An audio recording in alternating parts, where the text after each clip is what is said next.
Last Friday, spot gold closed at $4,873.77 per ounce, plunging $498.72, or as much as 9.25% from the previous trading day. This not only marked the largest single-day drop since April 1980, but also sharply narrowed the cumulative gain for this month to 13.01%, officially ending the continuous strong trend since the start of the year. During the early morning session, concentrated selling pressure surged into the market, with gold prices plummeting to an intraday low of $4,682.57 per ounce, compared with the all-time high of $5,598.75 per ounce touched on January 29th.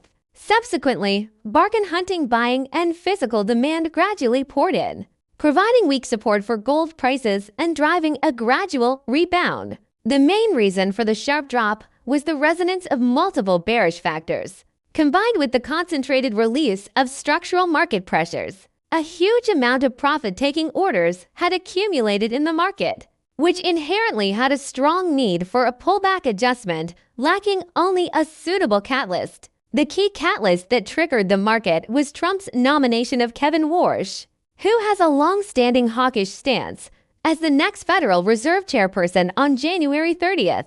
Although Warsh recently publicly expressed support for interest rate cuts to cater to Trump, the market generally believes that his hawkish nature is hard to change, and it is unlikely that he will implement aggressive interest rate cutting policies. This triggered market concerns about a delayed interest rate cutting process and a longer period of high interest rates, directly increasing the holding cost of gold as a non-interest-bearing asset and significantly weakening the upward momentum of gold prices in the short term. At the same time, CME Group announced an increase in the margin ratio for precious metals futures, further tightening market liquidity and triggering concentrated liquidation of high-leverage funds. This formed a chain reaction of selling, stop-loss, further selling, ultimately leading to this rare wide-ranging plunge. In addition, there is the rebalancing between the US dollar and gold's safe haven attribute,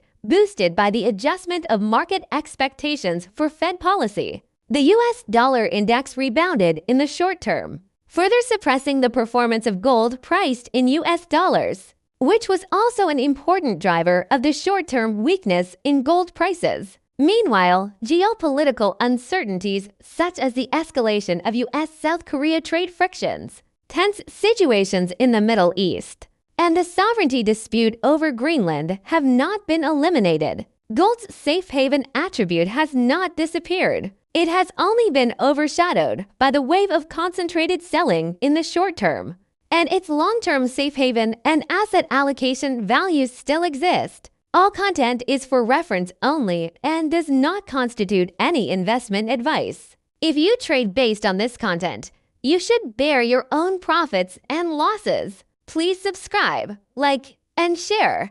Thank you for watching.